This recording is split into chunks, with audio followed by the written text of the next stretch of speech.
हाँ जी। तो अब अपन बात करेंगे कि एआईपीजीटी जो है या फिर अपन कहें जो यूपीएससी एएमओ की या फिर स्टेट एएमओ की जितनी भी आयुर्वेद से संबंधित जो भी अपनी वैकेंसीज आती हैं या फिर जो भी एग्जाम्स हैं, उनके लिए अपनी जो प्रिपरेशन स्टडीज जो प्लान है वो अपनी क्या रहनी चाहिए पढ़ने के लिए। ठीक है, और कैसे पढ़ना है, इतने सारे सब्जेक्ट हैं उनको कैसे मैनेज करना है। आप देख पा रहे हो मैंने यहाँ पे डाल भी रखे हैं ना, इतने सारे सब्जेक्ट हैं इसमें, है ना, ये है। तो इसको अपन देखिए जनरली कई प्रकार से इसका डिवाइड किया जाता है इसको जनरली समझने के लिए, है ना भाई। कुछ लोग कहते हैं कि आप एक तरफ बड़ी संहिताएं जो तीनों रहती हैं चरक सुश्रुत वाग्भट, इनको अलग कर लो और बचे हुए सारी चीजें उनको एक सब्जेक्ट में अलग रख लो। ठीक है, मतलब दो भाग हो गए और इनको अब पढ़ो।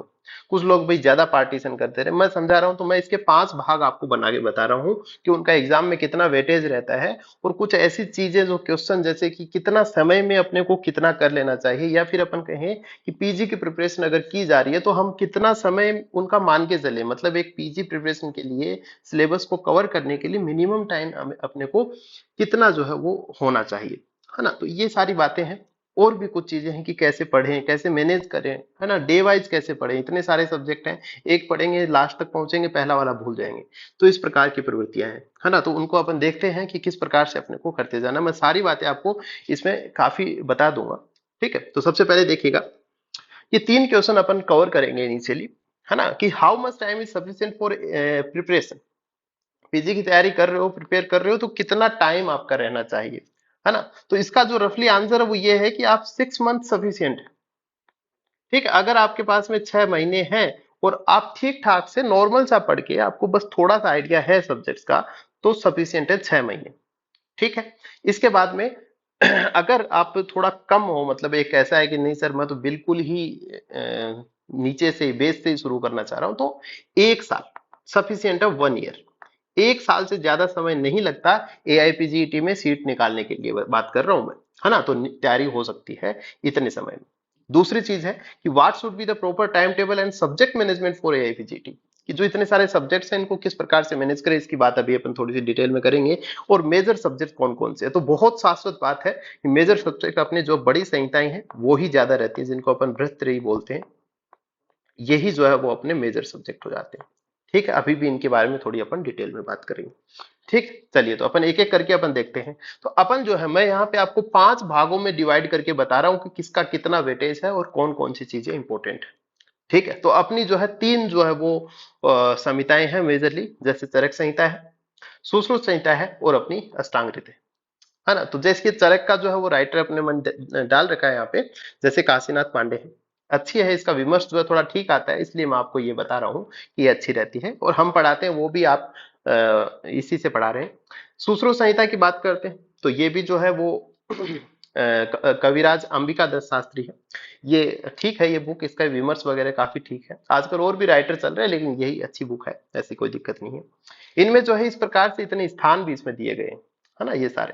तो अब बात करें चरक संहिता की, तो इसमें नो डाउट बड़े हैं, जैसे कि सूत्र स्थान थोड़ा सा बड़ा है ना, चिकित्सा स्थान बड़ा है, तो इसमें थोड़ा वेटेज भी ज्यादा रहता है ना। लेकिन मैं बस थोड़ा रफली बता देता हूँ, यहाँ पे इतना डिटेल में बात नहीं करेंगे। जैसे चिकित्सा स्थान के 1 से 15 तक चैप्टर काफी इंपॉर्टेंट है, आगे भी कुछ है 2 4, है ना। तो लेकिन लगभग 20 चैप्टर बहुत ज्यादा इंपॉर्टेंट है, जिनमें से 17 के अप्रोक्स जो है वो क्वेश्चन आ जाते हैं। इसी प्रकार सूत्र स्थान भी इंपॉर्टेंट है, चिकित्सा के जितना नहीं है ना, इस प्रकार से और भी है। अच्छा, अपना सुश्रुत की बात करें, तो इसमें जो है सूत्र स्थान तो है ही है। इसके अलावा आजकल, पहले इसमें चिकित्सा को इतना वेटेज नहीं देते थे लेकिन आजकल थोड़ा देने लग गए हैं इसमें, है ना। इसके अलावा उत्तर तंत्र काफी बड़ा और इंपॉर्टेंट पोर्शन है सुश्रुत संहिता का। अष्टांग में जो है मैं बहुत ईमानदारी से बताता हूं कि आपको सूत्र स्थान ही थोड़ा ज्यादा आपको फोकस करना है। वो भी कैसे करना है, आपको चरक के साथ कंपेयर करते हुए पढ़ लेना है। एक बार आप पूरा पढ़ लें कोई दिक्कत नहीं, अलग अलग पढ़ लें, लेकिन जब आप वापस पढ़ें तो उसको थोड़ा कंपेरेटिव करते हुए पढ़ें, क्योंकि बहुत सारे ऐसे क्वेश्चन होते हैं जो चरक से सोल्व हो जाते हैं। इसका सूत्र स्थान ही ज्यादा इंपॉर्टेंट है, इसके बाद में बाकी जो है ना इनकी कोई बहुत ज्यादा क्लासेस होती नहीं है ना। हम लोग भी करवाते हैं तो कम ही क्लास देते हैं और वो एज ए नोट्स की फॉर्म में ही पूरा हो जाता है ना। सूत्र स्थान थोड़ा इंपॉर्टेंट रहता है। ये जो तीनों संहिताएं हैं, इनका जो है वो वेटेज रहता है, वो रहता है लगभग 50 क्वेश्चन, 48 to 50। तो मैं अगर बात करूं रफली, तो अपने जो है वो 480 मार्क्स का पेपर होता है ना। 120 क्वेश्चन रहते हैं, उसमें से 50 आ गए तो लगभग 480 में से 200 जो है यहां से नंबर आराम से आ जाता है इतने का पेपर, है ना। तो ये तीनों तो है ही मेजर, है ना। इसके बाद देखो, इसके बाद एक एक जो पार्ट है, जो 5 पार्ट जो शुरू में आपने देखे थे, है ना, एक एक पार्ट, तो उनकी मैं बात करूंगा। जैसे पहला पार्ट है, यहाँ पे पांचों पार्ट मैंने लगा रखे हैं, आगे चलते रहेंगे तो आते रहेंगे। पहला जो भाग है जो संहिता वाला है, जो 48 टू 53 मतलब अप्रोक्स 50 क्वेश्चन कवर कर रहे हैं। सेकंड पार्ट जो ये वाला द्रव्य गुण है, काश्यप संहिता है, रस शास्त्र, भेषज कल्पना, चारों ही बहुत ही बढ़िया जो है वो विषय है ना, द्रव्य गुण, काश्यप संहिता, ये सारे। तो ये काफी इंपॉर्टेंट है, तो इसमें से भी ठीक ठाक से क्वेश्चन आते हैं, 25 टू 30 आते हैं। इसके बाद में जो तीसरा पार्ट अभी बात करेंगे, है ना, भेल संहिताएं वगैरह, और एक चौथा पार्ट और रह जाता है छोटा मोटा। और एक ये मॉडर्न वाला पार्ट है, पांचवा पार्ट जो हमने भाग बनाया है उसकी बात कर रहे हैं। तो मॉडर्न में से भी 12 से 15 क्वेश्चन जो है वो बन जाते हैं। ठीक है, तो देखेगा अब अपन दूसरा पार्ट है जिसमें से अपने 25 टू 30 क्वेश्चन। ठीक है, तो रफली अगर 25 भी लगाएं तो 100 नंबर का मामला आता है यहाँ से। अब देखिए इसमें थोड़ा सा काउंटिंग मिस्टेक हो सकता है। अब ये कॉपी पेन लेके नहीं बैठना है। मान लीजिएगा द्रव्य गुण है, तो द्रव्य गुण बहुत सारी ऐसी चीजें हैं द्रव्य गुण में जो कि चरक से रिलेट हो जाती है ना। चरक सूत्र स्थान में काफी चीजें दे रखी हैं द्रव्य गुण की, तो वहां पे काउंट कर लोगे चरक वाले में, तो यहाँ से एक काउंटिंग कम हो जाएगी। तो ये बस मैं आपको एक इंपॉर्टेंस बताने के लिए बता रहा हूँ। जैसे मान लीजिएगा इसमें 50 है, तो ये इसके आधा इंपॉर्टेंट है ही, ऐसे कहना चाह रहा हूँ। और ये कोई बहुत बड़े सब्जेक्ट नहीं है ना। इनके 25-26 द्रव्य गुण की हमारी नोट्स है जिसमें 52 पेज है टोटल। तो 52 पेज बहुत आराम से पढ़ लोगे। चरक में 500-500 पेज है, समझ रहे हो बात को, है ना। काश्यप है तो इंपॉर्टेंट है, इसमें से अकेली काश्यप से 10 क्वेश्चन आ जाते हैं बहुत बार। तो कहने का मतलब जो है ये इंपॉर्टेंट हो जाता है। ठीक है, रस शास्त्र है, काफी इंपॉर्टेंट विषय है। तो कहने का मतलब ये सारी अपने सब्जेक्ट है, लेकिन इनको अब यहां से जो है अपना सब्जेक्ट मैनेजमेंट वाली जो बात है वो शुरू हो जाती है। अब ऐसा नहीं है, अब चरक सुश्रुत वाग्भट है वो अपन पढ़ते रहते हैं कंटिन्यू। क्यों? क्योंकि वो अपना 50% लगभग कैरी कर रहे हैं, है ना, अप्रोक्स 50 कह सकते हैं। तो वो अपन पढ़ते रहते हैं, है ना, तो उनकी दिक्कत नहीं है। सब्जेक्ट जो है जैसे कि द्रव्य गुण है ना, द्रव्य गुण, द्रव्य गुण में क्या है कि भाई अपने क्या है, बोटेनिकल नेम्स वगैरह है ना, सिनोनिम्स है ना, ये सब की बात करें तो मतलब कहने का मतलब रटने का डिपार्टमेंट बहुत है। तो रटने वाली चीजें हैं। तो जैसे मान लीजिएगा आपको बोटेनिकल नेम याद करने हैं, तो बहुत सारे हैं, हम जो दे रहे हैं उनमें भी 121 बोटेनिकल नेम लगभग ऐसे हैं जो आपको याद करने होते हैं एग्जाम की दृष्टि से, फैमिलीज वगैरह। तो वो जो है आप याद करोगे तो ऐसा नहीं होगा कि एग्जाम से एक महीने पहले लेके बैठ गए, याद हो जाएंगे खत्म। लेकिन उनको क्या करना, आपको सीधा कॉन्शियस माइंड में सेट करना है उन सारों को। तो उसके लिए आप क्या करोगे, आप रोज दो लोगे, है ना। जैसे ये पहले मार्किंग पूरी की पूरी रहेगी, तो पहला मार्किंग वाला ले लिया, दूसरा वाला ले लिया, आपने कॉपी में लिख लिया आराम से। और बहुत ईमानदारी से उनको 5-5 बार कॉपी में लिखो, है ना। 5 बार लिख लिया, फिर बिना देखे 5 बार लिखो, भले ही से आपको याद ही क्यों ना हो। पिछले जब अगले दिन आप जाओ तो पहले वाले दो हैं उनको आप रिवाइज कर लो, और अगले जो दो हैं उनको आप फिर से पढ़ो। वैसे ही ऐसे करोगे तो आप एक महीने के आप 60 कर पाओगे, और 2 महीने में आप एकदम रेडी हो जाओगे, बढ़िया तरीके से याद हो जाएंगे। फिर क्या करना, आपको सिर्फ रिवाइज करना है। चलते रहोगे, कहीं नाम पढ़ लिया, चरक संहिता पढ़ रहे हो उसमें नाम आ गया तो उसको आपको बोटनिकल नेम याद हो गया, है ना। तो हम भी ऐसे करेंगे, हम लोग भी यही शेड्यूल चलाएंगे कि 2 महीने में पूरे बोटनिकल नेम एकदम रेडी विद फैमिली, ताकि कहीं भी अपन चरक संहिता पढ़ रहे हैं, आप अकेले भी पढ़ रहे हो, है ना, तो एकदम से आपको क्या रहे, दिमाग में याद आ जाए कि अच्छा हाँ ये वाली ये चीज थी, है ना। तो कहने का मतलब ये जो चीजें हैं और भी बताएंगे, जैसे एक दो चीजें और है, जैसे सिनोनिम्स वगैरह, भाव प्रकाश की कुछ चीजें हैं जिनको आपको क्या करना है, साथ साथ पढ़ते चलना है ना। प्रतिनिधि द्रव्य है, क्या करना है आपको, रोज दो उठा लेने, उनको पढ़ते रहना है। तो ऐसे करोगे तो लगभग 5-6 महीने में जो रटने वाला सिस्टम है वो रेडी एकदम तैयार रहेगा आपका। और इतना तैयार रहेगा कि आपके 30 क्वेश्चन एकदम रेडी हैं एनी टाइम। और इसका मतलब होता है 120 नंबर। और इसका संहिताओं से कोई लिंक नहीं है, बहुत बेसिक सी बात कर रहा हूं, संहिताओं से इनका कोई लिंक नहीं है, ना इनका मॉडर्न से कोई ताल्लुक है। यहीं से आपने जो रटने वाला पार्ट था उसमें से आपने 120 के या फिर 100 नंबर आपने रेडी कर रखे हैं। और मैं कह रहा हूं कि 200 नंबर आप संहिताओं को रेडी करो।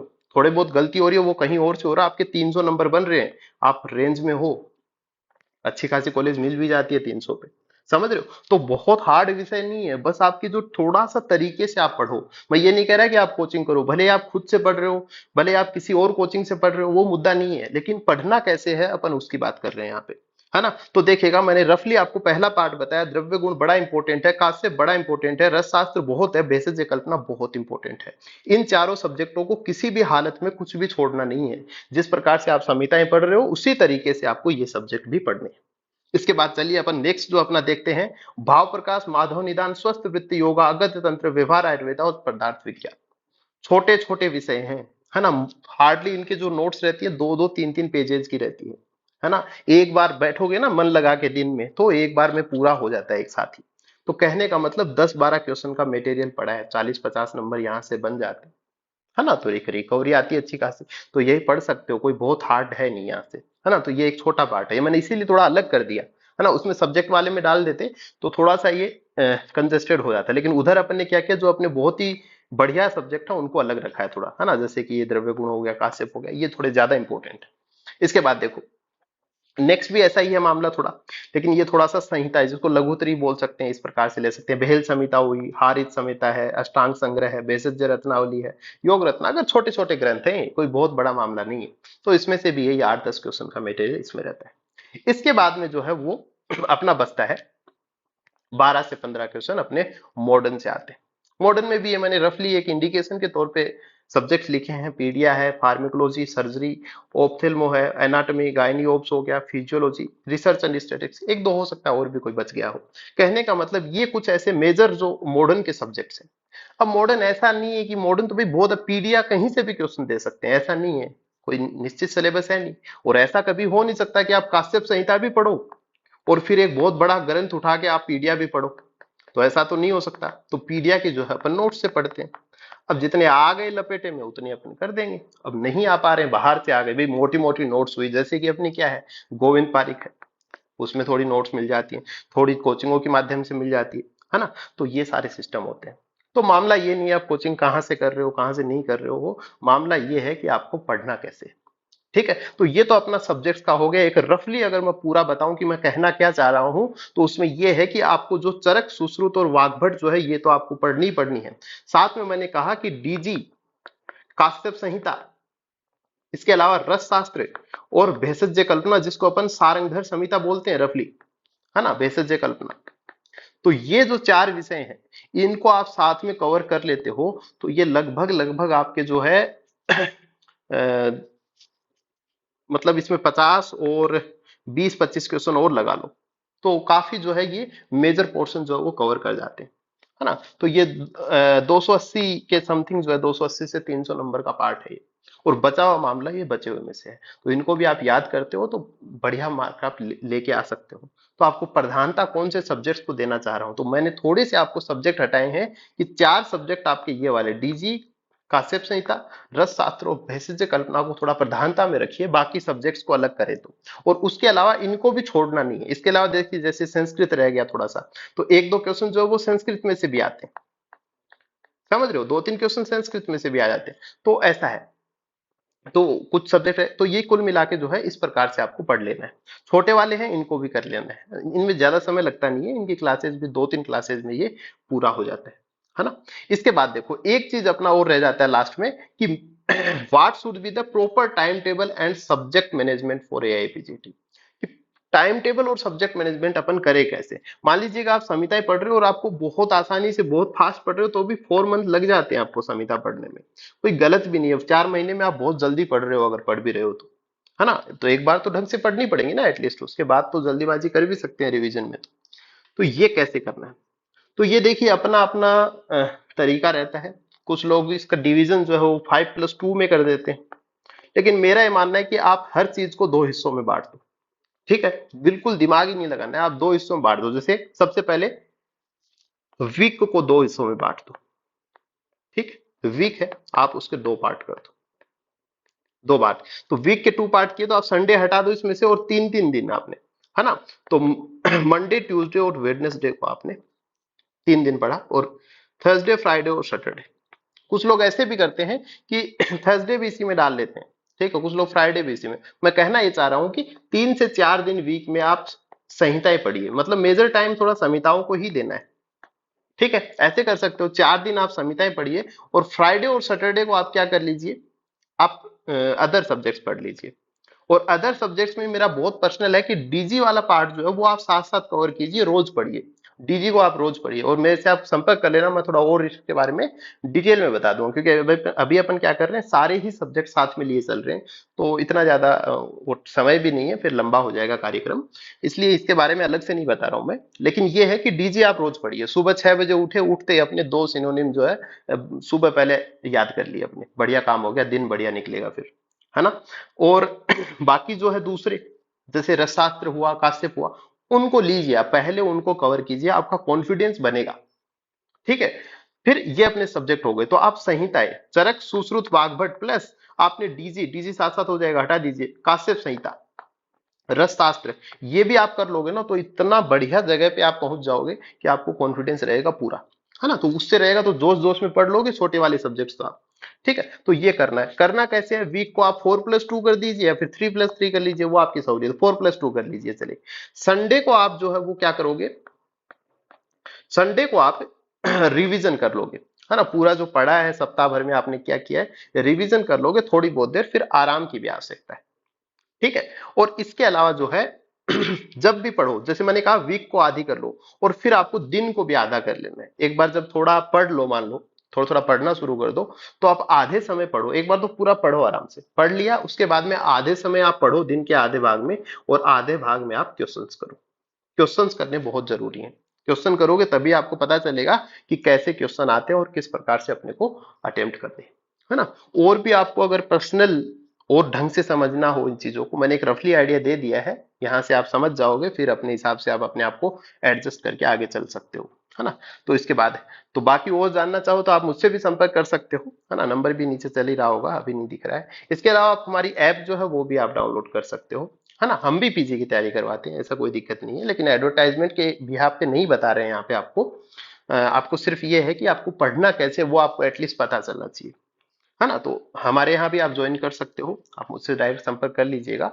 नंबर जो है चल भी रहे हैं, मैं यहाँ पे लिख देता हूँ, तो इन नंबरों पे आप व्हाट्सअप वगैरह कर सकते हो या फिर मुझे कॉल भी कर सकते हो, कोई दिक्कत नहीं है ना। तो जो भी है, फीस वगैरह मैं डिस्क्रिप्शन में डाल दूंगा, कोई बहुत ज्यादा फीस है नहीं, है ना, तो आप जो है वहां से देख लीजिएगा, ठीक है। ये हमारी ऐप है, डाउनलोड कर सकते हो, ऐसे दिखने में लगेगी, ऐप के माध्यम से भी आप मुझसे संपर्क कर पाओगे, है ना।